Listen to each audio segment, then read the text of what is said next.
한미동맹은 지난 70년간 우리 외교와 경제의 중심축 역할을 하면서 대한민국의 자유와 번영을 뒷받침했습니다. 이번 정상회담의 결과와 성과는 하나의 시작일 뿐이고 동맹의 영역은 계속 확장될 것이고 양국 국민들의 기회는 더욱 커질 것입니다.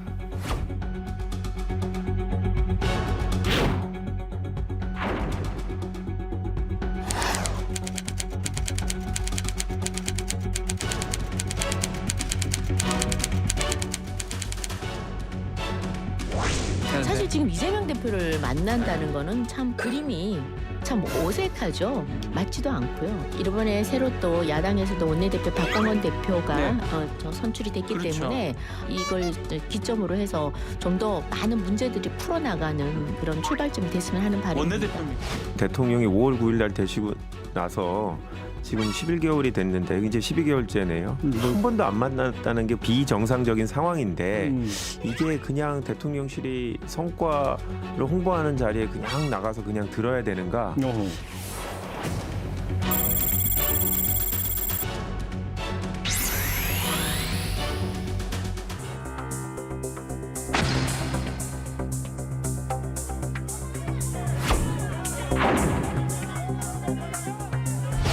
인생털이 먼지털이식 별건 수사로 주변 사람들을 괴롭히고 인격살인을 하는 잔인한 검찰 수사 형태는 반복되어서는 안 된다고 생각합니다.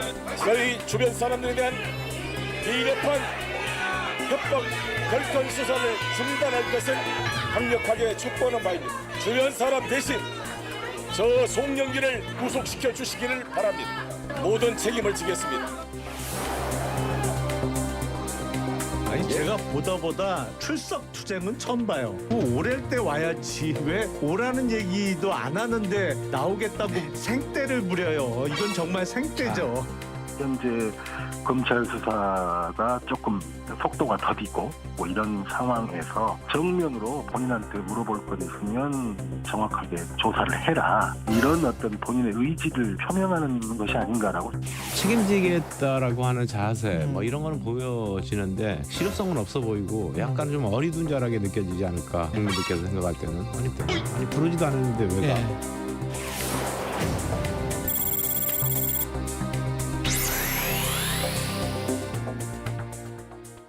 국가대표 정치 뉴스쇼 5시 정치부의 시작합니다.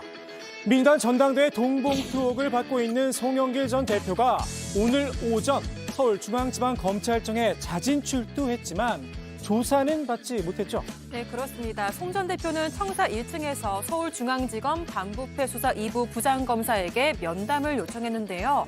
민원실 직원이 전화를 받지 않는다고 하자 5분 만에 청사 밖으로 나왔습니다. 검찰 측이 절차에 맞지 않는다는 기존 입장을 반복하면서 발걸음을 돌리게 된 건데요. 송 전 대표는 기자회견을 열고 모든 건 저의 책임이라며 주위 사람을 괴롭히지 말고 저 송영길을 구속시켜주길 바란다면서 검찰 수사에 대해서 강하게 불만을 나타냈습니다. 태영호 원실의 녹취록이 언론에 공개가 되면서 파장이 커지고 있습니다. 이진복 대통령실 정무수석에게 공천 압박을 받은 정황이 태영호 최고위원의 목소리로 직접 담겼는데 양쪽 모두 공천 관련 얘기는 부인을 하고 있죠. 네, 맞습니다. 이진복 정무수석은 공천을 줄 위치도 아니고 그런 논의조차 전혀 한 적이 없다고 전면 부인했습니다. 또 태영호 최고위원이 2차례 전화해서 직원들에게 설명하는 과정에서 과장되게 표현한 것 같다고 죄송하다고 했다. 사과를 받아들이기로 했다고 설명하기도 했습니다. 녹취록이 논란이 되자 태영호 의원도 입장문을 냈는데요. 녹취록이 유출된 데 대해 강한 유감을 표명하면서 이 수석은 공천과 관련한 발언을 하지 않았다고 해명했습니다. 윤석열 대통령이 방미 후 첫 국무회의를 주재하면서 직접 방미 성과를 설명했다고요. 네, 윤 대통령은 한미 정상회담에서 채택한 워싱턴 선언에 한국형 확장 억제 실행 계획이 담기면서 한미 안보 동맹이 핵 기반의 새로운 패러다임으로 업그레이드됐다고 평가했습니다.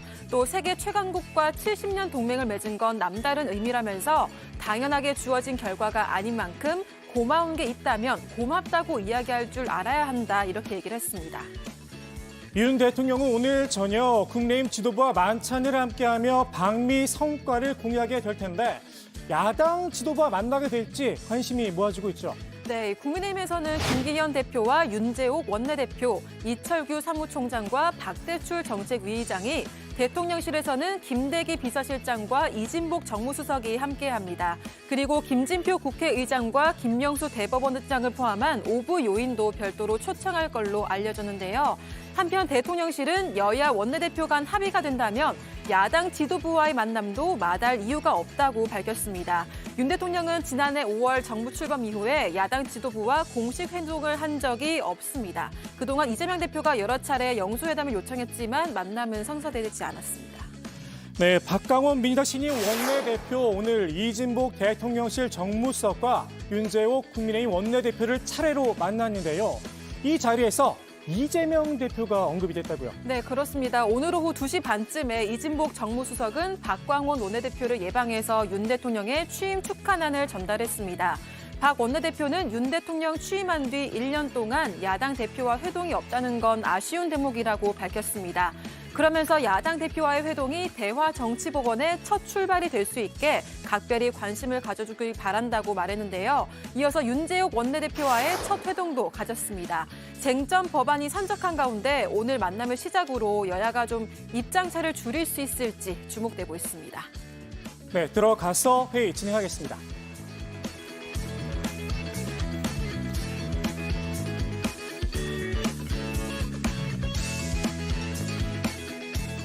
네, 오늘 회의도 유 실장, 박마커, 유채커, 백반장, 김영숙 수어통역사, 그리고 정치부의 애청자 정의원분들과 함께합니다.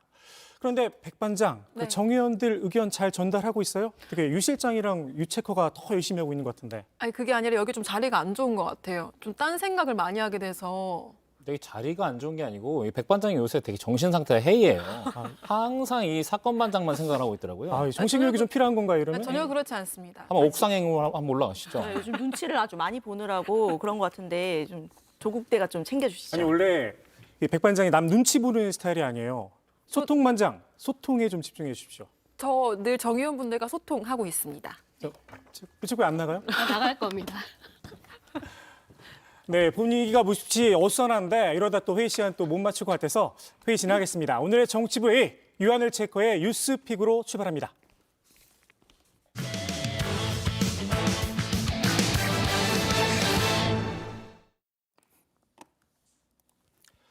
네, 윤 대통령이 오늘 국무회의를 주재하면서 방미 성과를 직접 설명했습니다. 방미 국면에서 제기된 비판을 의식한 듯 미국에게 고마우면 고맙다고 말해야 한다 이렇게 말했는데요. 오늘 저녁에는 여당 지도부를 만나서 성과를 설명하는 자리도 갖습니다. 그럼 야당 지도부는 안 만나는 거냐 질문이 나올 수밖에 없겠죠. 관련 내용 유한을 체커가 정리했습니다. 네, 5시 하면 다정해 정의원들의 뉴스큐레이터 울체커입니다. 조익신대행, 제가 어제 청심하는 먹었냐고 놀렸다니 곧바로 오늘 아무 말도 못하게 첫 번째 순서로 원상복귀시켰습니다. 그래서 오늘은 제가 한미 정상회담 관련한 정치권 움직임 정리해드립니다. 오늘도 뉴스픽 3로 운용합니다. 살펴볼 키워드는요. 고맙다 해야, 대표 말고 원내대표, 우대국 복귀 언제입니다. 윤석열 대통령 미국에서 돌아온 뒤 오늘 처음으로 국무회의를 주재했습니다. 16분 동안 생중계된 모두 발언을 방미 성과 설명으로 꽉꽉 채웠습니다. 이번 정상회담을 통해 한미동맹은 가치 동맹의 주춧돌 위에 안보동맹, 산업동맹, 과학기술동맹, 문화동맹, 정보동맹이라는 5개의 기둥을 세웠습니다. 이들 5개 분야의 협력이 확대되고 시너지를 발휘하면서 미래로 전진하는 행동하는 한미동맹이 구현될 것입니다. 윤 대통령은 이 5개 동맹 중에서도 안보 동맹을 제일 앞세워서 설명했습니다. 워싱턴 선언, 획기적으로 강화한 한국형 확장 억제의 실행 계획을 담고 있다고 했고요. 핵협의 그룹 NCG는 나토의 핵 기획 그룹보다 더 실효적이라고 강조했습니다. 여기에 미국 전략 자산의 정례적 전개까지 더해서 미래 세대를 위한 거라고도 밝혔는데요. 상대의 선의의 기대는 가짜 평화가 아닌 압도적인 힘에 의한 평화로 미래 세대들이 안심하고 꿈을 키워나갈 수 있는 튼튼한 안보를 구축할 것입니다. 앞으로 미 핵자산의 운용에 관한 정보 공유, 공동 계획, 공동 실행 과정에서 워싱턴 선언을 잘 구체화해 나가는 것이, 그 내용을 잘 채워 나가는 것이 중요합니다. 윤 대통령이 언급한 워싱턴 선언의 구체화 방안은 신범철 국방부 차관이 직접 설명했습니다. 언론 인터뷰를 통해서입니다. 차관복급 수준에서 개최가 되면 그것이 장관에게 보고되고, 특히 이번에 NCG는 그 결과를 양국 군 통수권자에게 직접 보고하도록 돼 있어요. 그런 절차가 있기 때문에 그런 절차를 만들어 놓고, 장관급 회담이 항상 가을에는 SCM이라는 게 있었잖아요. 그러니까 그 전에 이걸 개최해서 장관 보고도 하고 조금 더 구체적인 확장 억제를 발전시켜 나갈 계획에 있습니다. 한미 정상회담 이후 이렇게 언론에 직접 나서는 정부 고위 관계자는 신처관뿐만이 아닙니다. 어제 소개해드린 이도훈 외교부 차관의 발언도 언론 인터뷰를 통해 나온 거고요. 이종섭 국방부 장관은 언론사 기고문까지 썼습니다. 그야말로 이번 방미 성과에 대한 대여론전에 나선 건데요. 국민의힘 주장대로 언론들의 방미 보도 친야 패널이 훨씬 많다고 생각해서 그런 것은 아닐까 잠시 생각해보면서요. 여론전에는 조태용 국가안보실장까지 나섰습니다. 제가 보기엔 거의 사실상 상시 전략자산 배치에 준하는 그런 상황으로 우리가 일을 하게 될 것이라고 그렇게 생각을 합니다. 그 빈틈없이 메꾸는 것이죠. 한 번은 폭격기가 왔다 가고 또 한 번은 선박이 오고 또 그다음엔 잠수함이 오는 식으로 해서 1년 365일 동안 북한이 불장난을 하게 되면 확실하게 응징할 수 있는 전략자산 전개 태세를 유지하겠다 하는 것이 목표입니다. 조 실장은 그러면서 이 미국에서 핵 버튼을 누를 수 있는 유일한 사람인 바이든 대통령이 직접 북한의 정권 종말을 언급했다는 데 큰 의의를 뒀는데요. 그런데 선언은 선언일 뿐 실제로 실행할지는 불분명하지 않느냐, 이런 지적이 나옵니다. 윤 대통령은 제2의 한미 상호방위 조약이라고까지 했지만 선언과 조약은 엄연히 다른 성격이라는 겁니다. 선언은 선언이고 조약은 조약이죠. 선언은 바인딩하지 않습니다. 조약은 바인딩합니다. 차이가 있죠. 그러니까 한미 상호 방위 조약이라고 하는 법적 소위 구속력을 갖고 있는 것하고 선언이라고 하는 단순한 의지의 표명은 차이가 있긴 한데요. 그러나 외교적으로 상당히 의미는 있다고 봅니다. 그러니까 같은 건 아니에요. 선언은 선언이고 조약은 조약이죠. 여기서 바인딩하다는 구속력이 있다 정도로 해석하시면 될 것 같고요. 그러면서 또 하나 지적이 나오는 부분, 바로 사실상의 전략자산 상시 배치도 오히려 북한을 안심하게 만들 수 있다는 점입니다. 예전에는 바닷속 어디에 있는지 몰라서 불안했던 전략 핵 잠수함, 이제는 부산에 있구나 또는 이번에는 제주에 있구나 할 수 있다는 얘기죠. 그래서 야권에선 실익이 없는 한미 정상회담이었다고 평가하는데요. 비슷한 혹평은 여권 일각에서도 나옵니다. 아메리칸 파이를 잘 부르시던데, 파이라는 게 우리가 파이를 키운다는 말이 있잖아요. 그렇죠. 그런데 아메리칸 파이는 좀 키웠는지 모르겠는데 코리안 파이를 뭘 얻어왔냐. 박수를 덜 받더라도 덜 화려하더라도 꼭 귀국길에 챙겨오는 게 있어야 되는데 그런 점에서 굉장히 아쉬웠습니다. 화려했지만 속빈 강정이었다. 이런 비판들을 의식한 듯 오늘 윤 대통령은 국무회의 모두 발언에서 이렇게 말하기도 했는데요. 세계 최강 국가와 70년간 동맹을 맺어왔다는 것은 남다른 의미를 갖고 있습니다. 한미동맹 70년의 역사는 그냥 주어진 건 아닙니다. 국가관계에 있어서 고마운 것이 있으면 고맙다고 얘기할 줄 아는 그런 게 있어야 국격이 있고, 고마우면 고맙다고 이야기해야 한다. 당연한 얘기입니다. 하지만 굳이 미국의 고마움을 국민에게 생중계되는 국무회의에서 다시 한번 강조해야 했는지에는 의문이 드는 것도 사실인데요. 이미 한미 정상 공동 기자회견에서부터 이 바이든 대통령과는 달리 국내용 메시지를 하나 내지 않았다는 지적을 받아온 윤 대통령이죠. 그리고 이 시점에서 국민들이 가장 원하는 건 한미일 대 북중러 이렇게 명확해지는 구도 속에 높아지는 안보 위기에 대한 해결책일 텐데요. 마침 윤 대통령 오늘 국무회의에서 이제 일주일 앞으로 다가온 취임 1주년에 대해 짧게 언급했습니다. 자유와 혁신을 외쳤는데요. 가치도 좋지만 국민이 안심할 수 있는 안보 환경 그리고 국익을 챙겨야 한다는 쓴소리는 새겨들어야 할 것 같습니다. 이제 정부 출범 1주년이 됩니다. 우리 모두 힘을 모아 대한민국을 자유와 혁신이 넘치는 더욱 자랑스러운 나라로 변화시켜 갑시다. 자유의 신념도 좋고 그다음에 뭐 자유의 나침판이 되는 것도 다 좋은데 국익도 좀 생각해 줬으면 좋겠다. 가치와 국익은 상당히 보면 충돌을 해요. 미국의 사례를 보세요.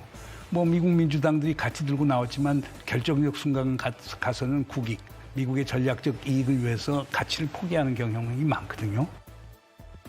두 번째 픽, 대표 말고 원내대표로 넘어갑니다. 미국 방문에 대한 대국민 메시지는 이 첫 번째 픽에서 보신 것처럼 나왔고요. 그렇다면 이제는 여의도 정치권을 설명할 차례가 아닌가 싶습니다. 그래서 윤 대통령은 오늘 저녁 여당 지도부와 만찬을 함께합니다. 이 오부 요인에게 방미 성과를 설명하는 자리도 마련할 거라고 하는데요. 그렇다면 여기서 드는 의문, 야당은입니다.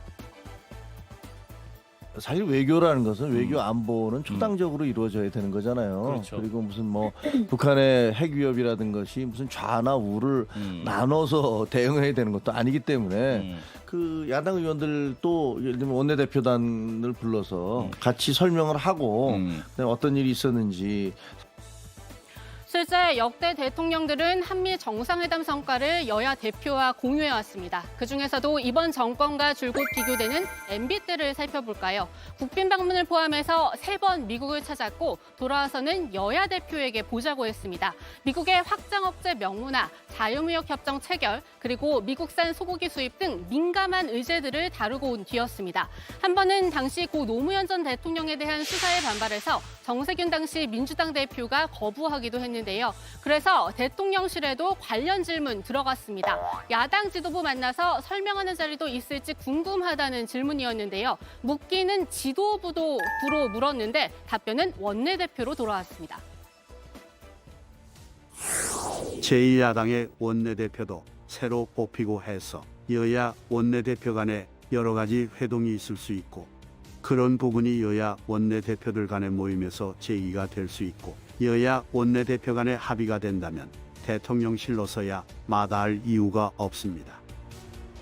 이 말에 숨은 듯 이재명 대표는 여전히 만날 생각이 없다가 아닐까 싶은데요. 실제 윤 대통령 취임 이후 1주년이 다 돼가도록 야당 지도부와의 공식 회동은 단 한 번도 없었죠. 심지어 올 초 윤 대통령에게 면담을 요청한 이 대표를 향해서 국민의힘은 이렇게까지 이야기했습니다. 제발 좀 발목 잡기, 발목 걷기 하지 말고 국민이 선택한 윤석열 정부가 일 좀 하게 협조를 좀 해주셨으면 좋겠습니다. 대통령과의 면담 얘기도 나왔다고 하는데 대통령이 지금 범죄 피의자와 면담할 때는 아니라고 생각합니다. 그렇다면 박홍근 전 원내대표는 왜 안 만났는지가 궁금한데요. 박 전 원내대표와 신임 박광원 원내대표, 이 친명계와 비명계라는 차이점이 있습니다. 야당 갈라치기 아니냐는 의심의 눈초리도 나오는 가운데 박 원내대표로서도 난감할 수밖에 없겠죠. 지도부, 즉 이 대표와 논의하겠다고 했습니다. 당 대표하고의 어떤 회담이라든지 뭐 기타 논의가 없이 원내대표단이 먼저 논의한 사례는 없었던 것 같습니다. 그런 점을 고려할 때 구체적으로 제안이 들어오면 논의를 하겠습니다만 저희가 볼 때는 좀 이례적인 제안이고 기존의 관례나 또 상식 측면에서 볼 때 적절하지 않은 거 아닌가라고 생각하고 있습니다. 그리고 첫 번째 픽과 마찬가지로 이 지점에서도 윤 대통령의 지난 1년에 대한 평가를 해볼 수 있을 텐데요. 바이든 대통령 앞에서 아메리칸 파이까지 불렀던 윤 대통령. 이렇게 가까운 사람한테는 잘하지만요. 생각이 조금 다르거나 경쟁했던 사람과는 대화도 안 한다는 평가가 나옵니다. 대부에 나오는 유명한 대사가 있잖아요. He told me, keep your friends close, but your enemies closer. 그러니까 조금 제 생각에는 뭐 검사를 오래 하셔서 그런지 모르겠는데 정치라는 거는 하나만 같아도 동지로 보는 영역이지 하나만 달라도 적으로 보는 영역은 정치가 아니거든요. 그런 점에서 역시 1년을 지켜봤는데 정치보다는 검사의 스타일이 아직도 남아있는 것 같습니다. 네, 세 번째 픽은 우대국 뽑기 언제로 가져왔습니다. 윤 대통령이 친밀하게 생각하는 사람 중 한 명, 이 오므라이스도 함께 먹은 기시다 일본 총리가 아닐까 싶은데요. 양국은 기시다 총리가 다음 주 1박 2일 일정으로 우리나라를 찾는다고 공식 발표했습니다. シャトル外交に弾みをつけ、そして首脳間の深い信頼関係を背景として今後の日韓関係の加速や激変する国際情勢について腹を割った意見交換を行う良い機会になると期待をしております。訪問は7日と8日の2日間の予定で、両国関係の改善に加え、北朝鮮問題や中国への対応など安全保障分野が主要なテーマとなります。 네, 이 주요 의제와 관련해서 일본이 NCG에 참여하고 싶어 한다는 이야기도 들려옵니다. 이 때문에 이번 정상회담의 주도권은 윤 대통령이 갖고 있다는 분석도 나오는데요. 우리는 그 주도권을 지렛대로 일본에 뭐를 기대할 수 있을까요? 국민들이 제일 원하는 부분, 강제동원 배상안 발표 때 나온 이 반잔 채우기일 것 같은데요. 어제 짚어드린 대로 쉽지 않을 수 있습니다. 대통령실도 경제 안보 문제에 집중한다는 입장입니다. 그렇다면 지난 정상회담에 후속 조치 정도는 확실히 해둬야겠죠. 우리나라는 지난달 24일 일본을 화이트리스트, 즉 수출심사 우대국으로 복귀시켰습니다. 하지만 일본은 28일에서야 절차를 개시해서 결국 우리 고위 당국자가 다시 한번 아쉬운 소리를 하게 만들었는데요. 앞으로 일본 측 화이트리스트 복원이 조속히 완료되기를 희망하며 항공편 추가 증편, 고교생, 유학생 등 미래 세대 교류 확대 등을 통한 양국 인적 교류 회복, 민간, 정부 차원의 대화 채널 복원 확대도 보다 가속화할 필요가 있습니다. 네, 기시다 총리의 방안을 앞둔 시점에서 이 정상외교는 기브앤테이크라는 점 다시 한번 기억해야 할 것 같습니다. 오늘의 뉴스픽 3는 여기까지입니다. 들어가서 원픽 뽑아보시죠. 뉴스픽이었습니다. 네, 이 회의 진행하기에 앞서서 백반장 네. 참 고맙습니다. 어떤 게? 네, 그 고맙다고 느끼면 고맙다고 얘기를 해야 될 것 같아서 혹시 뭐 풀이 선언 생각 없는 거죠? 아니, 저는 JTBC를 사랑합니다. 아니 정혜원 그 온리 예스트님께서 네. 백반장님 풀이 선언합시다 이렇게 올리셔가지고 아니, 전혀 저는 그럴 생각이 없고 선배들과 함께 끝까지 정년을 지키겠습니다. 네, 참고로 이 백반장이 톡파운 25시에서 풀이 욕심을 냈다. 이거는 안 비밀입니다. 자, 유체커가 3픽에서 언급을 했지만 우리나라와 일본이 오늘 오후에 기시다 총리의 방안을 공식 발표한 거죠? 네, 그렇습니다. 대통령실은 기시다 총리가 오는 7일에서 8일 1박 2일 일정으로 한국을 실무 방문한다고 밝혔습니다. 이렇게 되면 한일 정상이 지난 3월 16일 일본 도쿄에서 만난 뒤에 약 2달 만에 다시 만나게 되는 건데요. 양국 정상은 북핵 문제와 관련한 한일 공조 등을 논의할 예정입니다. 이번 방안에는 기시다 6호 여사도 함께 동행할 예정입니다. 네, 일본은 외무성 차원에서 보도자료를 냈습니다. 외무성은 이번 방문은 올해 3월 윤 대통령의 방일 때 양국 정상이 셔틀 외교 재개에 합의함에 따라서 이루어지는 것이라고 설명을 했는데요. 실제 2011년에 노다 요시히코 총리의 서울 방문 이후에 12년 만에 재개되는 셔틀 외교입니다. 묘하게 시기가 겹치는 느낌적인 느낌이 드는데 국민의힘에서 묘한 TF 하나를 만든다고요?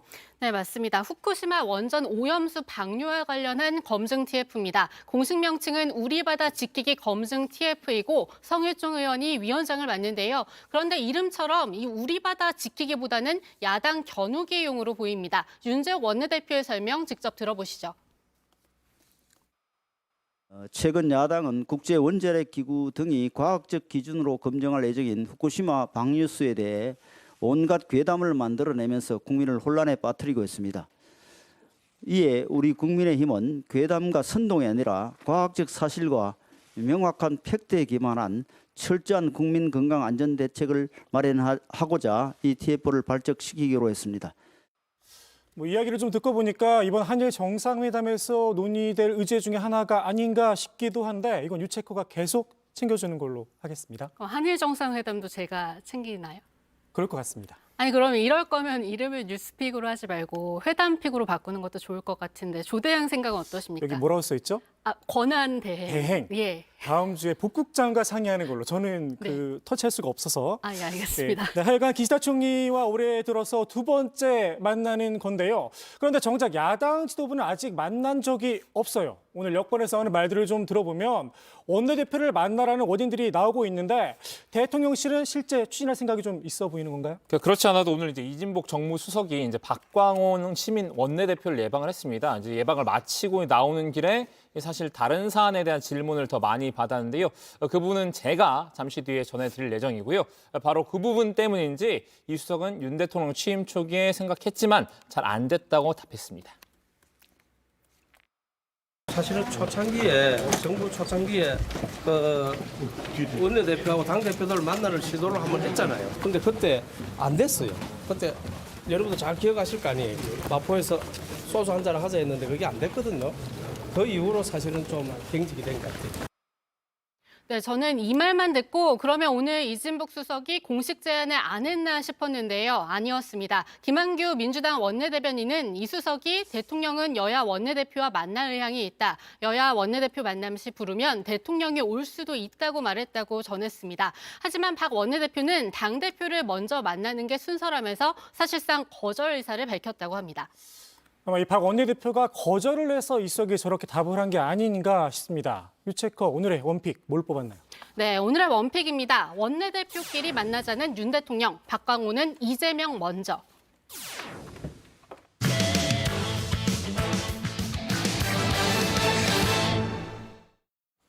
당 지도부의 이딴 설화로 몸살을 앓았던 국민의힘, 이번엔 태영호 최고위원의 녹취록이 도마에 올랐습니다.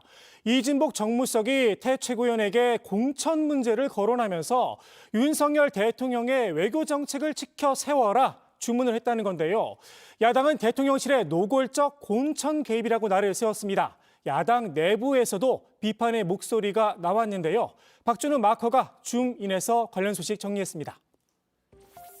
윤리위 징계 착수로 위기에 몰린 국민의힘 태영호 최고위원, 이 설상가상일까요? 최고위원에 당선된 다음 날 이 태 최고위원이 보좌진들에게 한 말이 담긴 녹취록이 언론에 공개가 됐는데요. 내용이 심상치 않습니다. 오늘 난 들어가자마자 정무수석이 나한테 오늘 이거 바로 그렇게 하냐.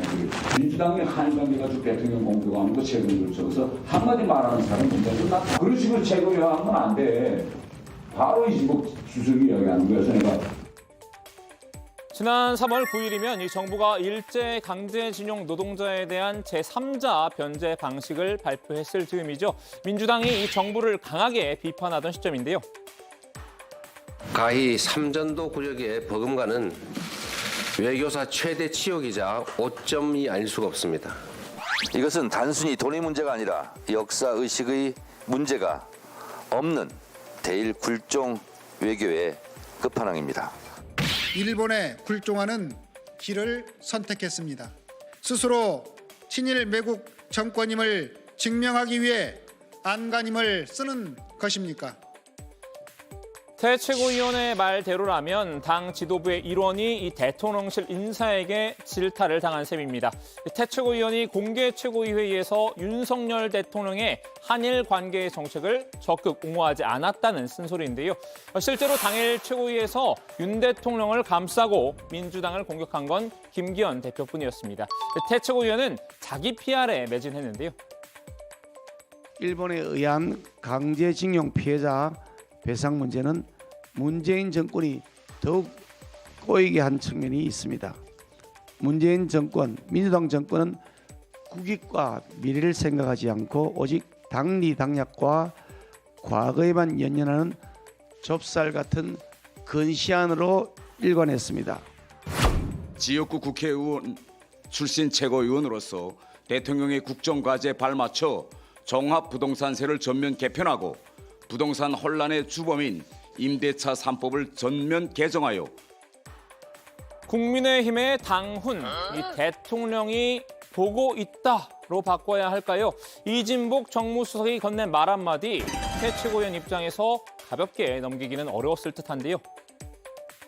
이거 최고위원 발언할 때 대통령실에서 다 들여다보고 있다 지금. 이 수석이 최고위 발언 내용을 공천 문제와 결부짓겠다는 뉘앙스도 풍겼다고 합니다. 당신이 공천 문제 때문에 신경 쓴다고 하는데 당신이 최고위원 기간에 마이크 줬을 때 그 마이크를 잘 활용해서 매번 대통령한테 보고할 때 오늘 이렇게 쓴다고 정상적으로 들어가면 공천 문제 뭐 신경 쓸 필요도 없어. 그래서 내가 이제부터 이제 정신 번쩍 들더라고. 사실이라면 누가 들어도 이 단순 경고 이상으로 받아들였을 것 같은데요. 일단 태 최고위원은 해당 녹취는 과장이 섞인 내용이라고 선을 그었습니다. 그럼에도 이 3월 9일 이후 태 최고위원의 태도는 눈에 띄게 바뀝니다. 이에 외교와 관련해 윤 대통령을 줄곧 상찬한 건데요. 민주당의 공격을 방어하는데도 누구보다 앞장섰죠.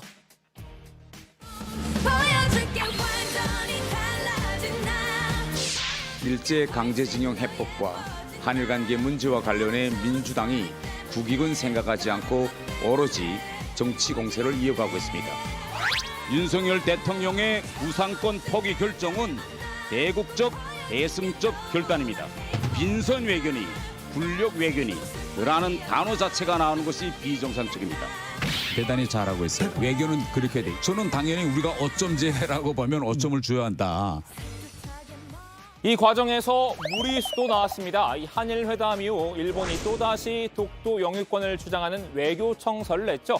태 최고위원은 이 청서를 두고 미래지향적인 한일 관계에 대한 일본의 화답 징표라고 평가했는데요. 정작 이 발언을 수습하느라 진땀을 뺀 건 김기현 대표였습니다. 독도가 자기 땅이라고 우기는 그런 건 말도 안 되고요. 과거사에 대한 좀 더 진솔한 반성 같은 것이 있어야 된다는 그런 진한 아쉬움이 있습니다. 이외에도 이 태 최고위원의 윤비어천과 릴레이는 멈추지 않았습니다. 윤 대통령의 미국 방문 성과에 대해 아낌없는 찬사를 보냈는데요. 이거 특급 칭찬이야. 저부터 대한민국 1호 영업사원으로 신발이 닳도록 뛰고 또 뛰겠습니다. 제1호 영업사원 뭐 이런데 저는 이건 이제 영업왕의 칭호까지 저는 줘야 되겠다. BTS beat me to the White House, but I beat them to Capitol Hill. 우리 터플로 치면 한 960대지 않을까 이렇게 생각하는데요. 그래요? 영어 연설에서 제일 중요한 거는 넘나지 인토네이션. 그렇죠. 그다음에 어느 점에 가서 강조하고 퍼즐을 할 거냐 이런 건데 그 기술적인 측면을 완전히 소화하시고 하더라고요.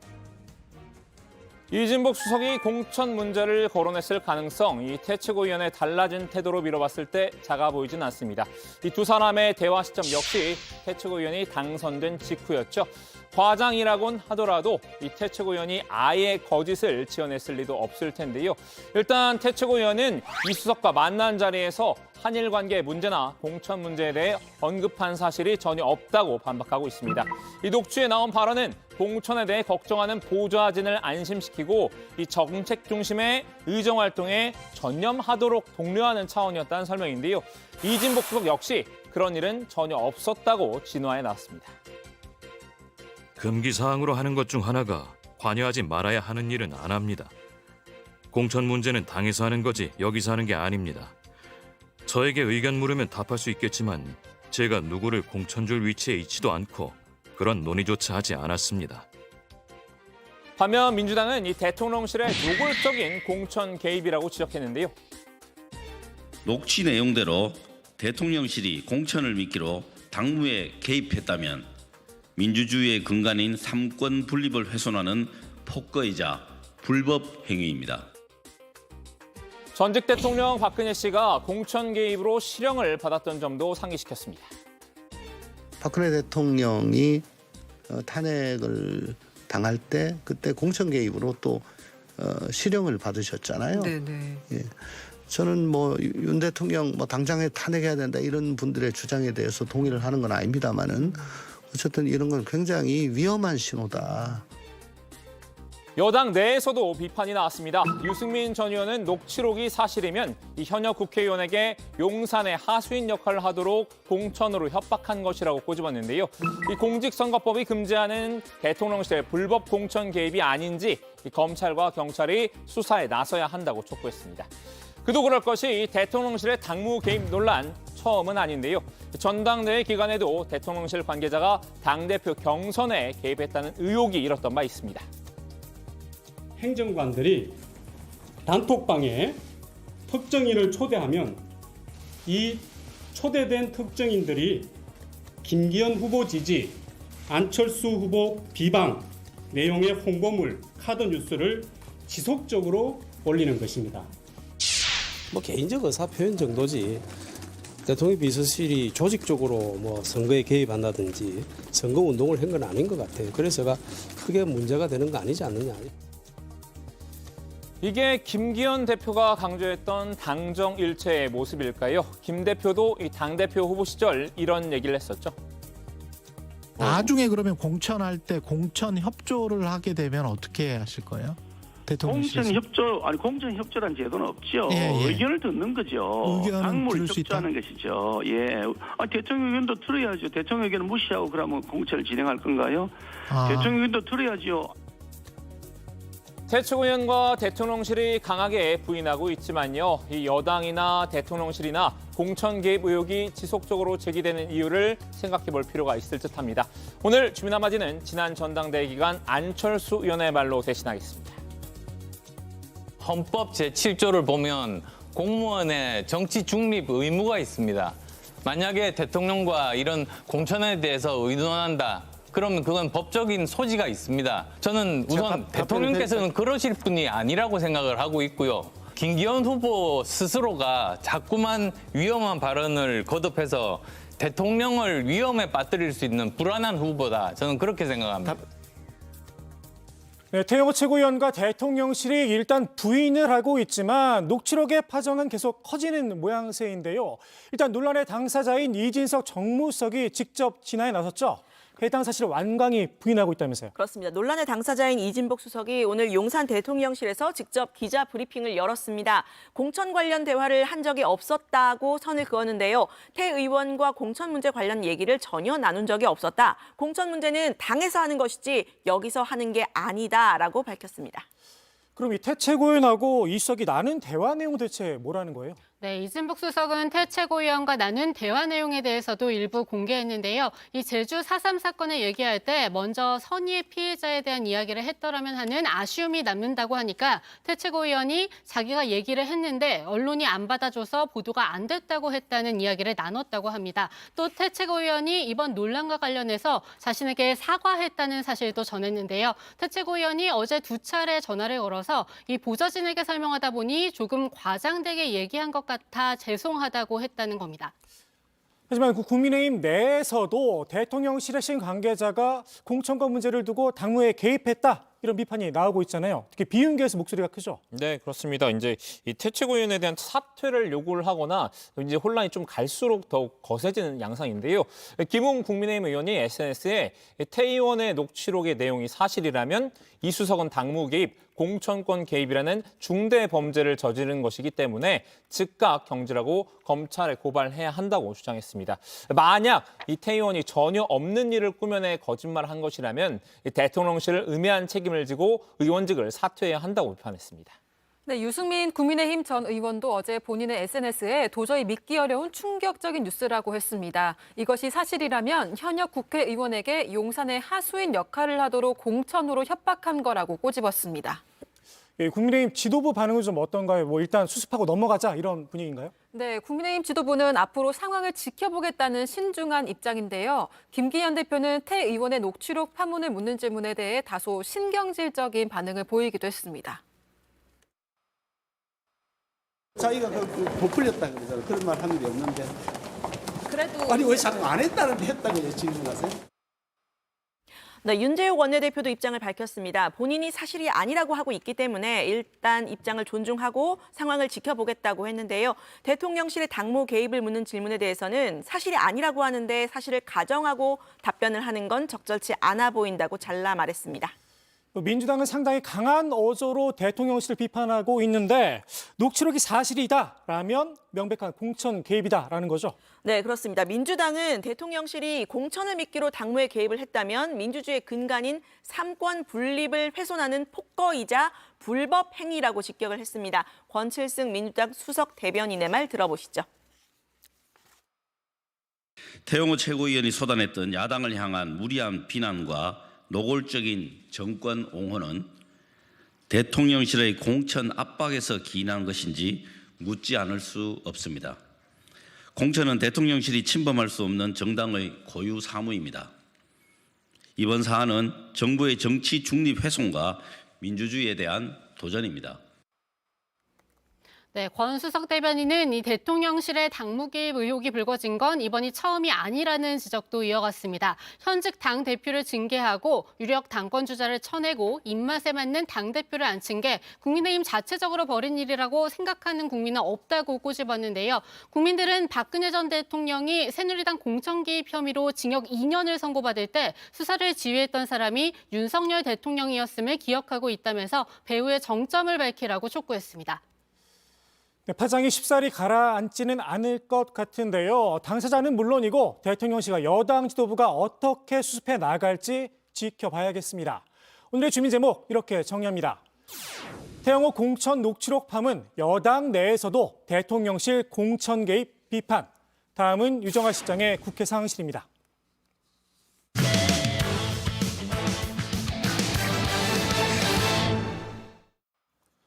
최근 민주당을 탈당했죠. 송영길 전 대표가 오늘 검찰에 자진 출석을 했습니다. 주변을 괴롭히지 말고 본인을 구속해달라 요구를 했는데요.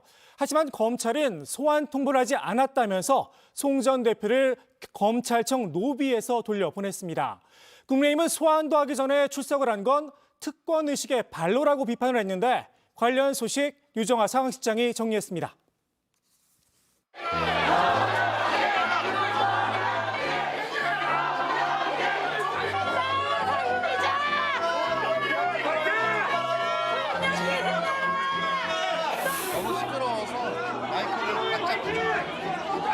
이 사람을 괴롭히지 말고 저 송영길을 구속시켜 주시기 바라겠습니다. 귀국한 지 일주일이 지났지만 검찰은 저를 소환하지 않고 저의 주변 사람들을 괴롭히고 있습니다.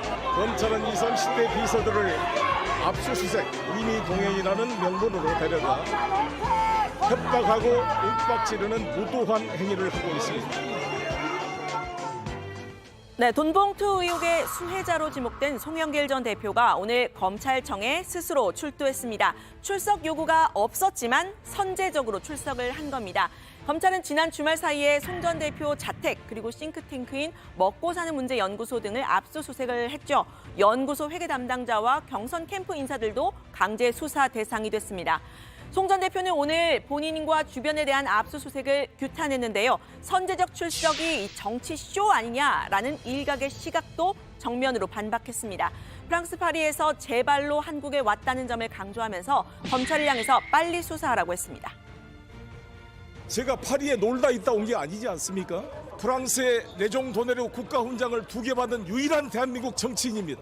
파리 경영대학원 교수로 임용되어서 강의실을 배정받고 연구실을 배정받고 강의를 하고 있는 사람을 검찰이 사실상 소환한 거 아닙니까? 왔더니 제 발로 걸어온 사람을 출국 금지를 시켰습니다. 그리고 수사도 않고 있습니다. 일주일째 지금 혼자 있는데 이게 저로서는 무슨 이유인지. 네, 송 전 대표 측은 오늘 선제 출석 미리 예고를 했었죠. 검찰청 앞에 이렇게 지지자들이 대거 모여서 송 전 대표를 연호하고 응원하는 모습이 눈에 띄었습니다. 송 전 대표는 검사실로 들어가려고 했지만 검찰은 조사 일정 잡히지 않았다면서 로비에서 돌려보냈는데요. 송 전 대표는 검찰이 얼마나 준비가 안 돼 있는 거냐고 이렇게 부실하다 비판을 했습니다. 본인에 대한 수사는 이재명 대표에 대한 수사와 마찬가지로 윤석열 정부의 정치적인 기획 수사라고 날을 세웠습니다. 윤석열 정권 출범 이후 1년 동안 서울중앙지검 반부패 수사 1, 3부는 이재명 대표 수사에 올인하였습니다. 그런데 별 효과도 없고 윤석열 정권의 대미 대일 굴욕 외교와 경제 무능으로 민심이 계속 나빠지자 2부가 나서서 일부 언론과 야합하여 송영길을 표적 삼아 정치적 기획 수사에 올인하고 있습니다. 네, 송 전 대표의 오늘 출석은 책임지고 검찰 수사에 응하겠다 이런 의지의 표현이었을 텐데요. 기자와 지지자들 앞에 서서는 검찰 수사를 조목조목 반박했습니다. 검찰은 송 전 대표가 돈 봉투 살포에 직접 관여했는지 들여다보고 있죠. 송 전 대표는 본인의 싱크탱크 평화와 먹고사는 문제연구소 후원금 한 푼도 쓴 적이 없다고 했고요. 연구소와 경선 캠프의 회계 담당을 맡았던 박모 씨와 이 프랑스에서 만났다라는 게 증거인멸 시도 아니냐라는 이 검찰의 시각 그리고 이 언론 보도에 대해서도 시점이 맞지 않다고 반박했습니다. 저는 지금까지 먹사연 회원이자 고문으로서 회비와 후원금을 내왔지 한 푼도 먹사연의 돈을 쓴 적이 없다는 점을 분명히 하고자 합니다. 이 사건이 나기도 전이지 않습니까? 이런 일이 있을 거라고 아무도 생각할 수가 없었다는 상황이라는 말씀을 드리고 단체로 프랑스를 여행해서 갔다가 돌아가는 길에 저 한번 만났을 뿐인데 그게 이번 사건과 무슨 관련이 있습니까? 네, 검찰이 소환하기도 전에 기습적으로 출두한 정치인들의 사례 과거에도 있었습니다. 2003년 불법 대선 자금 모금 혐의를 받았던 이회창 당시 한나라당 총재 그리고 비서 성폭행 혐의로 수사를 받았던 안희정 전 충남지사가 대표적인데요. 국민께 한 말씀 해주시죠. 한 말씀 해주세요. 나중에 얘기하죠. 제 아내와 아이들 가족에게 너무 미안합니다. 국민 여러분 죄송합니다. 성실히 검찰 수사에 따라 조사를 받도록 하겠습니다. 당시에는 두 사람 모두 당일 검찰 조사를 받았습니다. 이후에 이회창 전 총재는 불입건 처리가 됐고요. 안희정 전 지사는 구속영장이 기각이 됐습니다. 검찰 수사를 회피하지 않고 적극적으로 협조를 한다. 즉 도주 의뢰가 없다는 점이 강조됐기 때문이라는 풀이가 나왔는데요. 정치인으로서 책임지는 모습을 지지층에 보일 수 있다는 강점도 있습니다. 송 전 대표 역시 비슷한 효과를 노렸다는 분석인데요. 나를 구속하라는 선언이 오히려 나중에 구속영장을 기각시킬 명분이 될 수 있다는 겁니다. 적극적으로 수사에 임하려고 하는 모습을 보여주면서 떳떳하다, 당당하다. 나는 그런 모습을 좀 보여드리고 싶어 하지 않은가. 나는 도주의 의사가 전혀 없고 도주할 수도 없다. 이런 점을 실증적으로 보여드림으로써 구속영장 기각의 명분을 쌓겠다. 네, 송 전 대표가 앞선 두 사례와 다른 점도 있죠. 검찰 조사가 결국 무산이 됐다는 점입니다. 짧은 입장만 남기고 들어갔던 이 두 사람과 달리 송 전 대표는 오늘 A4 용지 5장 분량의 입장문을 읽고 또 질의응답까지 하면서 23분간 사실상 기자회견 내지는 성토대회를 가졌습니다. 민주당 내에서부터 송 전 대표의 행보가 적절했느냐 의문이 나왔습니다. 검찰 수사에 협조하겠다고 했고 조기 귀국했고 압수수색 진행되고 있고 조만간 머지않아 검찰에서 소환하지 않겠습니까? 지금은 말씀을 좀 아끼시고 겸허한 자세로 수사에 적극적으로 임하겠다 이 말 말고는 함구하셔야죠. 책임지겠다라고 하는 자세 뭐 이런 거는 보여지는데 실효성은 없어 보이고 약간 좀 어리둥절하게 느껴지지 않을까 국민들께서 생각할 때는 아니 부르지도 않았는데 왜가 네, 국민의힘의 비판은 한층 거셌습니다. 송 전 대표가 돈 봉투 의혹으로 궁지에 몰리자 느닷없이 언론을 통해서 검찰에 출석하겠다 이렇게 이야기를 했다면서요. 수사 대상자인 이 피의자가 마음대로 수사 일정을 정할 수 있다는 특권 의식의 발로라고 했습니다. 어떤 범죄 피의자도 자기 마음대로 수사 일정을 못 정하는데 이는 특권 의식의 발로입니다. 겉으로는 검찰 수사에 협조하는 모양새를 취하는 듯하나 실제로는 검찰 수사를 방해하고 여론을 호도하려는 고도의 정치적 계산에서 비롯된 것이라고 생각합니다. 네, 검찰이 오늘 자진 출석한 송 전 대표를 그대로 돌려보낸 건 수사 주도권을 잡으려는 거다 이런 해석이 나왔는데요. 일종의 신경전이라고 할 수 있는데 검찰 자체의 스케줄에 맞춰서 이 혐의를 입증하고 기소를 할 수 있다 이런 자신감을 드러냈다는 게 법조계 일각의 해석입니다. 다만 이정근 녹취록에 등장했던 이 강래구 한국수자원공사 감사에 대한 구속영장은 지난달 21일에 기각이 됐죠. 열흘이 지났지만 검찰은 아직 영장 재청구를 하지 못하고 있는 상태입니다. 녹취록 속의 이 내용들, 돈을 전달했다는 직접 진술, 돈을 전달했다더라라는 간접 진술이 이렇게 섞여 있죠. 누가 누구에게 어디서 얼마를 어떻게 줬는지 구체성에 대해서도 증거나 진술이 더 필요해 보입니다. 검찰은 송 전 대표와 주변을 포함해서 광범위한 보강 수사에 나선 모양새인데요. 송 전 대표는 이정근 녹취록 자체가 증거 능력이 없는 것 아니냐 문제를 제기하고 나섰습니다. 검찰이 언론에 유출한 이 사실상의 피의 사실 공표고 또 이정근 전 사무부총장의 개인 비리 수사 과정에서 등장한 별건 수사라는 주장입니다. 어떻게 4월 12일 압수수색과 동시에 JTBC 녹취록 보도가 될 수가 있는가요? 별건 수사는 대한민국 법조계에서 허용되지 않고 있습니다. 최초로 압수영장에 기재된 9,700만 원 돈 봉투국 사실에 집중하여 규명하되 실제 사실이 부풀려진 것으로 판단되면 중단해야 합니다. 네, 이런 주장의 연장선상에서요. 민주당 몇몇 의원들 JTBC의 녹취록 출처가 검찰이라는 주장을 펴고 있는데요. 방대한 분량의 녹음 파일의 핵심만 골라서 언론사에게 줄 수 있는 건 검찰밖에 없다는 점을 근거로 들었습니다. 녹음 파일 분량이 3만 개이고요. 시간을 따지면 1,500시간입니다. 검찰이라고 하는 방대한 기구가 아니면 방대한 분량의 녹음 파일을 듣고 그중에서 입맛에 맞는 걸 골라서 줄 수 있는 그게 검찰밖에는 있을 수 없다. 이렇게 추정이 되는 거죠. 네, 하지만 이 방대한 녹취록을 골라내는 작업, 요즘 기술로는 크게 어렵지 않다는 얘기가 민주당에서부터 나왔는데요. 자, 그리고 19세기에 삽니까? 제가 설명드릴게요. 저 프로그램 다 다운하잖아요.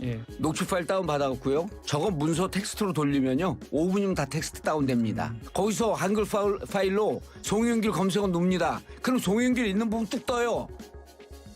네, 이 기회를 빌어서 저희 JTBC가 보도한 녹취록 출처 검찰이 아니라는 점 앞서도 밝혔지만 다시 한번 말씀을 드리고요.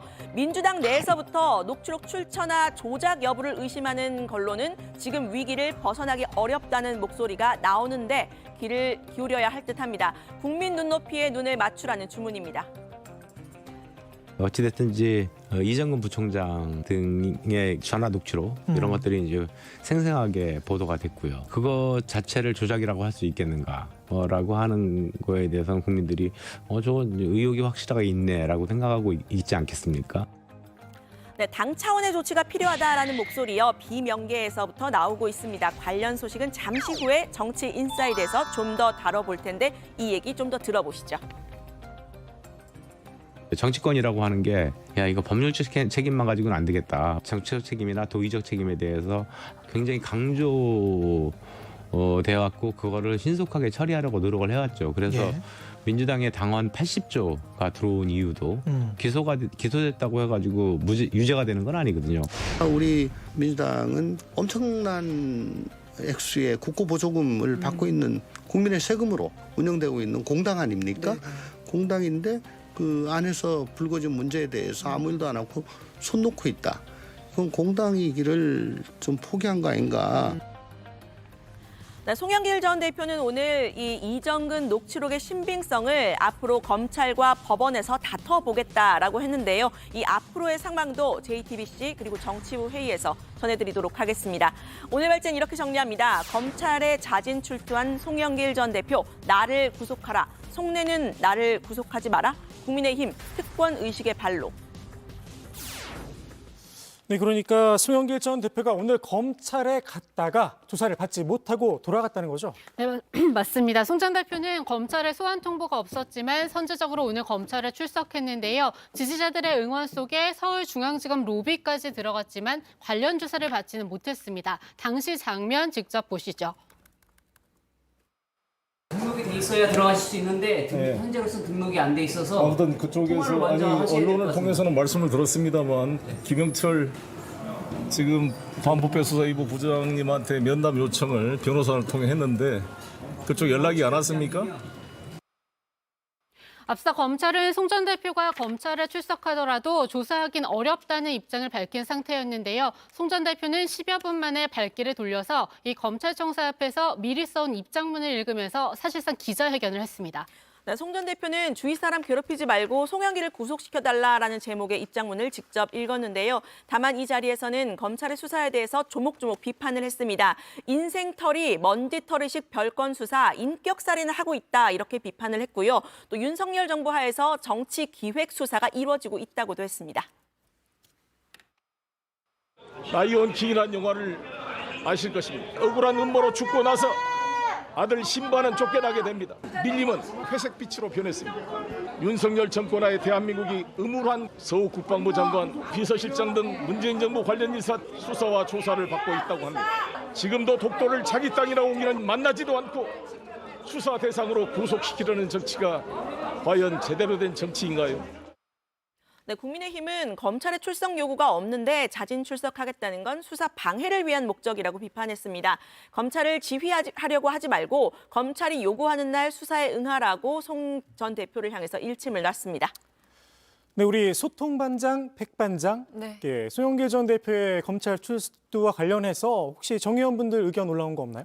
네, 제가 몇 가지 소개를 해드리면요. 일단 수사도 절차가 있는데 송영길 전 대표가 기자회견을 하러 나왔고 쇼하고 있다 이런 의견이 있었고요. 또 부르지도 않았는데 가는 것 자체가 뻔뻔하다 이런 부정적인 내용들이 있었습니다. 또 옹호하는 댓글도 있었는데요. 자발적으로 수사에 응하는데도 출국 금지하는 게 모든 게 모순이다 이런 의견도 있었습니다. 네, 또 검찰 수사 관련된 얘기인데요. 이재명 대표 관련 백현동 개발 의혹에 대해서 검찰이 김인섭 전 한국하우징기술 대표를 구속 기소했다고요? 네, 그렇습니다. 김인섭 전 대표는 2015년 9월부터 올해 3월까지 백현동 개발 사업 인허가와 관련해서 성남시에 청탁, 알선한다는 명목으로 금품을 수수한 혐의로 구속됐는데 오늘 재판에 넘겨졌습니다. 검찰은 김 전 대표가 정바울 아시아 디벨로퍼 대표에게 약 77억 원의 현금 그리고 5억 원 상당의 한바식당 사업권을 수수했다고 보고 있습니다. 이른바 백현동 옹벽 아파트는 자연녹지 지역에서 준주거 지역으로 이재명 성남시장 시절에 이례적으로 4단계 용도가 상향됐고 이 과정에 로비가 있었다는 의혹입니다. 검찰은 김 전 대표가 정진상 전 실장과 수백 차례 통화한 내역을 확보하면서 김 전 대표가 백현동 의혹의 키맨으로 불렸습니다. 네, 최근 JTBC가 단독 보도를 이어가고 있죠. 다단계 주가 조작 의혹도 잠깐 짚어볼까 합니다. 투자자가 1,500명에 달하고 규모도 조단이라는 건데 이 과정에서 유명 연예인이나 재계 인물이 포함돼 있다 이런 이야기가 있어요. 네, 그렇습니다. 이제 본인도 피해자라고 주장을 하고 있는 이 가수 임창정 씨가 대표적인데요. 임 씨는 이 단순 투자자라는 이 본인 해명과 달리 이번 주가 조작 총책으로 지목된 이 라더견 투자 컨설팅 업체 대표와 함께 엔터테인먼트 회사를 같이 세우는 등 함께 사업을 벌인 정황이 포착이 됐습니다. 저희 JTBC는 이제 임 씨가 투자자 모임에서 직접 마이크를 잡고 라 대표를 지켜 세우는 장면도 보도해 드렸는데요. 직접 보시죠. 근데 돈을 맡겨. 이게 종교야. 너 잘하고 있어. 왜냐면 내 돈을 가져가. 맞아요, 안 맞아요?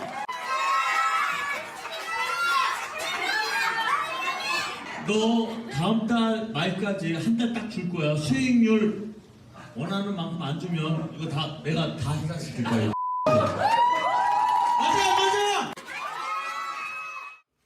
네, 관련 보도가 오늘도 좀 이어질 예정이죠. 박마코도 직접 취재를 해서 보도에 참여를 했다고요. 네, 오늘 뉴스룸에서 좀 기여를 할 생각입니다. 뉴스룸 기대하겠습니다. 네, 오늘 발제 이렇게 정리합니다. 검찰 자진 출두 송영길 나를 구속하라. 속내는 나를 구속하지 마라. 국민의힘 특권 의식. 다음은 백다혜 반장의 정치 인사이드입니다.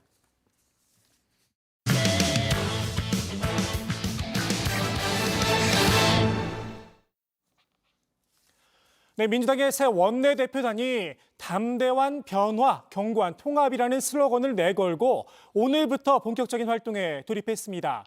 첫 원내대책회의에서 박 원내대표는 지지자만으론 선거에서 이길 수 없다면서 확장적 통합을 강조했는데요. 당내 강성 지지층, 개딸들을 겨냥했다는 해석이 나오는 가운데 당내 개파전이 확산될 거란 이야기도 나오고 있습니다. 관련 내용 정치 인사에 대해서 짚어봤습니다.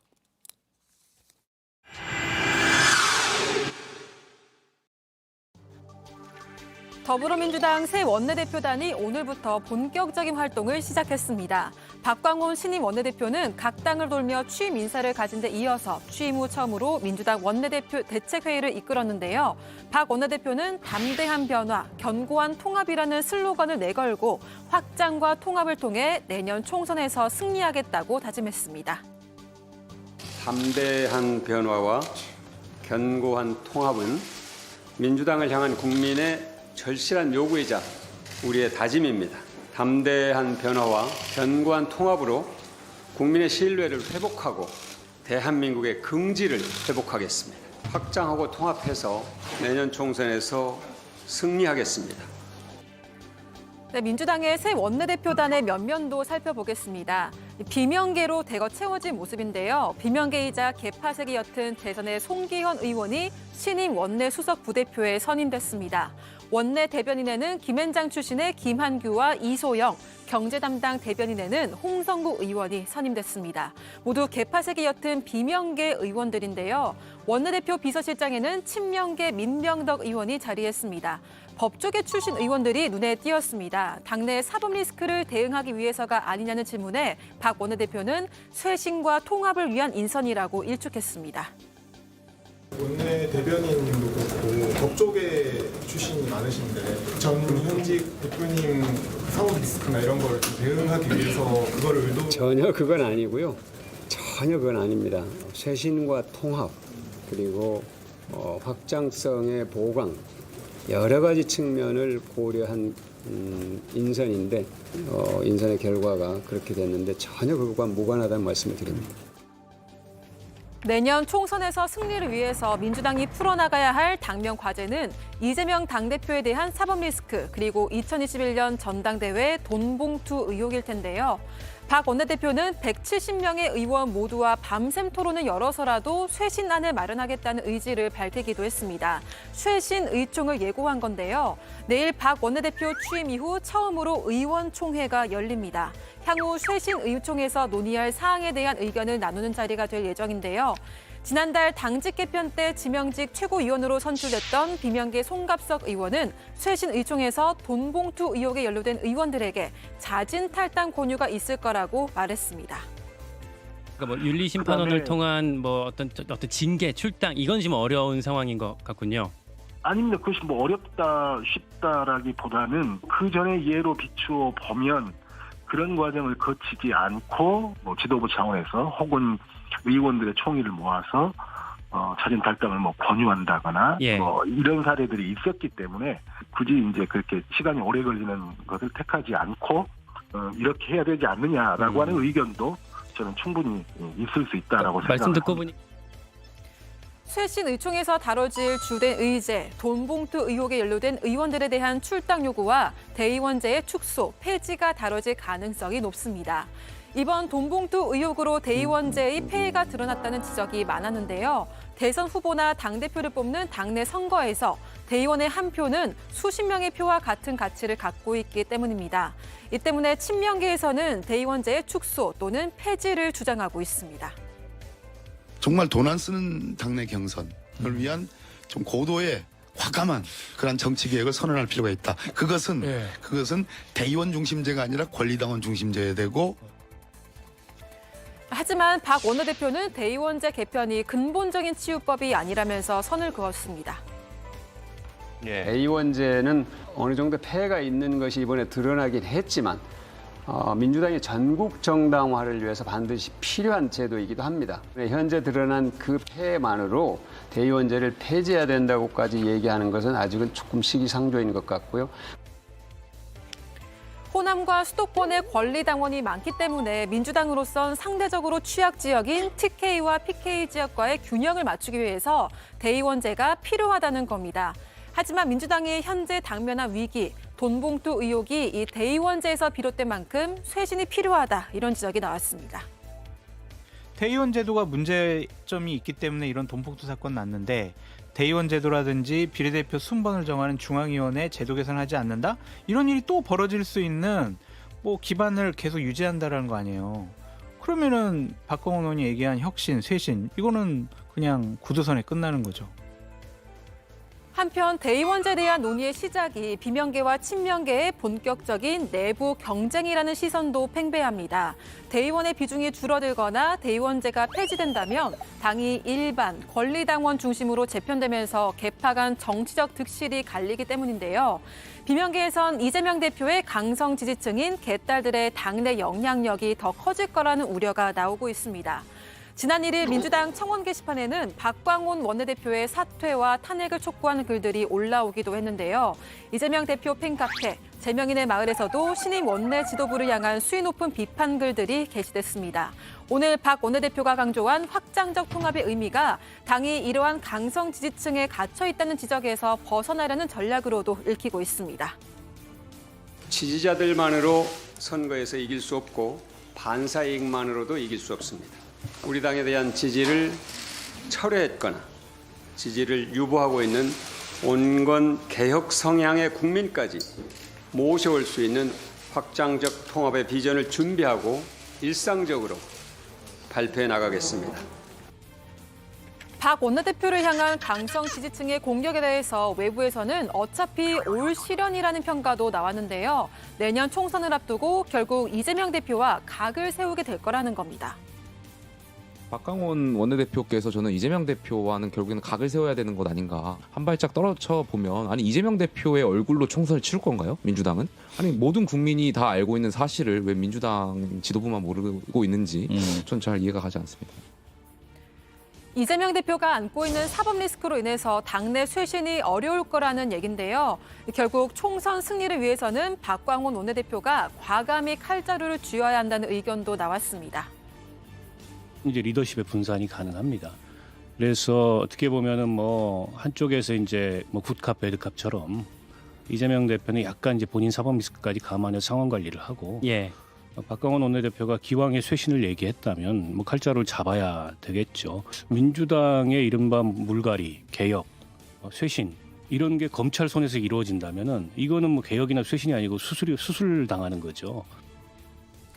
담대한 변화와 견고한 통합을 강조한 박 원내대표. 하지만 당내 계파 갈등에 대한 우려는 이어지고 있는데요. 박 원내대표의 당선을 바라보는 친명계와 비명계 해석도 다른 모습입니다. 2차까지도 가는 거 아닌가 이렇게 하는 관측들도 있었는데 1차에 그냥 되셨더라고요. 그럼 뭘 의미할까요? 거의 압도적이었다? 뭐 계파나 진영 또는 그런 정치적 이슈가 확 부상을 안 한 선거였거든요. 상대적으로 개인의 어떤 그간의 스킨십이나 개인기 이런 것들이 좀 많이 작동을 한 거 아닌가. 아마 1차에 끝날 정도로 압도적으로 비명계라고 분류되는 박광원 의원이 원내대표가 된 것. 이것은 지도 취지에 아주 커다란 변화를 예고하고 있고요. 압도적이다. 과반 이상을 얻었으니까. 민주당이 이제 뭐 당대표와 원내대표의 투터 체제에서 로 유지가 되고 있는데 그 새가 좌우의 날개가 균형을 잡혔다. 민주당 내일 박 원내대표 취임 이후 첫 의원총회가 예고돼 있죠. 이 자리에서 어떤 얘기들이 나올지 지켜봐야 할 것 같습니다. 오늘의 정치인사이드 민주당 새 원내대변인의 말로 마무리하겠습니다. 당의 서로다운 목소리들이 있지만 그런 이견은 그렇게 크지 않고 저희들이 충분히 함께 갈 수 있는 정도의 차이이고 설사 원내 지도부와 기존의 당 지도부와 약간의 뭐 인적 구성이나 성향에서 차이가 있더라도 그거는 다양성을 확보하는 차원에서 오히려 총선 승리에 도움이 되는 통합의 일환이다라고 원내대표께서 보시고 계신 것 같습니다. 네, 손흥길 전 대표의 돈봉투 의혹이 파장을 일으키면서 이재명 대표의 이른바 사법 리스크도 다시 회자가 되는 분위기인데 친명계에서 이 대표의 구속을 막기 위해서 법안을 발의했었다 이런 이야기가 들려오는데 이게 무슨 내용입니까 이게? 네, 일단 지난해 8월 장경태 최고위원이 발의한 이 선거법 개정안이 도마에 오른 겁니다. 이 대표가 지난 대선 과정에서 이 성남시장 재직 시 이 고 김문기 성남도시개발공사 개발처장을 모른다 이렇게 이야기를 했었죠. 검찰이 허위사실 공표 혐의로 기소하기 2주 전에 장 최고위원이 이 기소의 근거가 되는 조항을 삭제하는 선거법 개정안을 냈는데요. 현행 선거법은 후보자가 자신의 행위와 경력, 재산 등에 관해서 허위사실 공표하면 처벌을 하도록 하고 있는데 여기서 행위를 삭제해서 이 처벌 대상에서 제외한 대목입니다. 또 법안 부칙에는 이미 기소된 이후라도 소급 적용한다는 조항을 담고 있는데 이 행위라는 부분이 너무 광범위하고 불명확하다라는 이유를 들었습니다. 네, 그렇지 않아도 이 기승전 반탄 공격에 열을 올리고 있죠. 국민의힘에서 가만히 있진 않았을 것 같은데. 네, 국민의힘 전주회 원내대변인은 이재명 방탄 시즌2냐면서 방탄복은 언젠가 뚫린다고 날을 세웠습니다. 개정안이 통과된다면 고 김문기 씨를 성남시장 재직 시절 몰랐다라고 한 이재명 대표의 유죄가 인정되더라도 면소 판결을 받게 된다면서 이 대표의 허위 사실 공표가 증발하게 되는 셈이라고 꼬집었습니다. 그 해당 법안을 낸 장경태 최고위원은 따로 입장을 내놓은 게 없나요? 네, 말씀드리겠습니다. 장 최고위원은 지난 6월 지방선거 이후 경제, 부패 대사 수상만 가능했던 검찰이 시행령을 개정해서 선거 수사까지 확대하려고 했었다면서 검찰의 위법, 초법적인 행태를 규탄하고자 시행령 통치방지법과 함께 발의한 법안이라고 주장했습니다. 방탄과는 관련이 없음을 분명히 밝힌다고 강조하기도 했는데요. 다만 민주당 내에서도 바람직한 법안은 아니다, 이런 쓴소리가 나오기도 했습니다. 국민적인 공감대를 얻을 수 있느냐 없느냐 법이란 그렇죠. 것이 예. 라고 생각을 하는데 예. 지금 뭐 특정인을 위해서 혹은 특정인을 겨냥해서 이렇게 법이 만들어진다는 거는 사실 뭐 바람직스럽지 않고요. 만에 하나 그게 본회의를 통과를 한다고 하더라도 국민들께서 그걸 이게 법이다라고 잘 인정을 하시겠나. 네, 지금 국민들이 꼭 필요하다고 생각하는 법, 전세 사기 피해 특별법이 그 가운데 하나인데 여야 입장차로 제동이 걸린 상태라고요. 뭐가 문제인 거예요, 지금? 그 피해자의 기준을 어떻게 놓을 거냐를 보고 여야의 의견이 좀 엇갈리고 있습니다. 당초 정부와 여당은 수사 개시 등 전세 사기 의도가 판단된 경우엔 다수의 피해자가 발생할 우려가 있는 경우 모두 이제 6가지 요건을 내걸고 이를 모두 충족을 해야지 피해자로 인정할 수 있다는 안을 만들었는데요. 이 피해자 기준이 너무 까다롭다는 지적에 4개 항목을 줄이는 이 수정안을 내긴 했지만 이 역시 야당에선 지나치게 협소하다고 반발하고 있습니다. 만약에 특별법 지원 대상이 된다면 어떤 지원들을 받을 수 있는 건가요?